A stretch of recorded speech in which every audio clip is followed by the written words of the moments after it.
கிறிஸ்துவுக்குள் மிகவும் பிரியமானவர்களே, கர்த்தராகிய இயேசு கிறிஸ்து நாமத்தினாலே உங்களை வாழ்த்துகிறேன். இன்றைக்கு நம்ம என்ன வேத வசனம் குறித்து பார்க்க போறோம்னா, எபேசியர் 5:8 முற்காலத்திலே நீங்கள் அந்தகாரமாய் இருந்தீர்கள், இப்பொழுதோ கர்த்தருக்குள் வெளிச்சமாய் இருக்கிறீர்கள், வெளிச்சத்தின் பிள்ளைகளாய் நடந்து கொள்ளுங்கள்.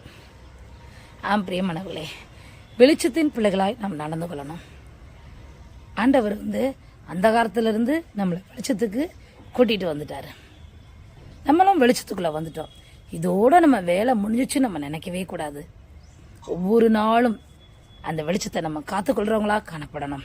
லூக்கா 11:35 கூட இப்படி போடப்பட்டிருக்கு, ஆகையால் உன்னிலுள்ள வெளிச்சம் இருளாகாதபடி எச்சரிக்கையாயிருங்கள்.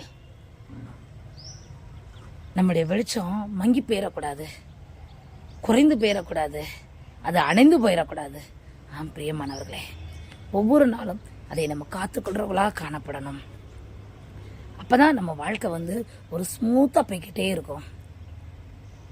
எல்லா மேடுகள் பள்ளங்கள் எல்லாவற்றையும் கடக்க அந்த வெளிச்சம் உங்களுக்கு உதவி செய்யும். அதோடைய வசனமே வெளிச்சம் என்று போடப்பட்டிருக்கு. அந்த வசனம் நம்ம இதயத்துக்குள்ள இருக்கணுங்க. ஒவ்வொரு நாளும் வெளிச்சத்தின் பிள்ளைகளாய் நம்ம நடக்கணும். அதுக்கு நம்ம பிரயாசப்படணுங்க. இந்த உலகத்துல நம்ம எதுக்கோ பிரயாசப்படுறோம், சம்பாதிக்கிறதுக்கு பிரயாசப்படுறோம், சமுதாயத்துல நல்ல அந்தஸ்து பெறணும்னு நம்ம பிரயாசப்படுறோம், வெளிச்சத்துல நடக்கணும்னு நம்ம பிரயாசப்படுறோமா? இந்த நாள்ல ஆண்டவருக்குள்ள நம்ம தீர்மானம் பண்ணுவோம். ஆண்டவரே, உம்முடைய வெளிச்சத்துல நான் நடப்பேன். ஆண்டவரே, என்னில் இருள் வராதபடி நான் பாதுகாத்துக் கொள்வேன். விசேஷமாய் பெண்களாய் இருக்கிற ஒவ்வொருத்தரும் உங்க குடும்பத்துக்கு நீங்க வெளிச்சமாய் இருக்கணும். உங்க குடும்பத்துக்கு நீங்க விளக்காய் இருக்கணும்.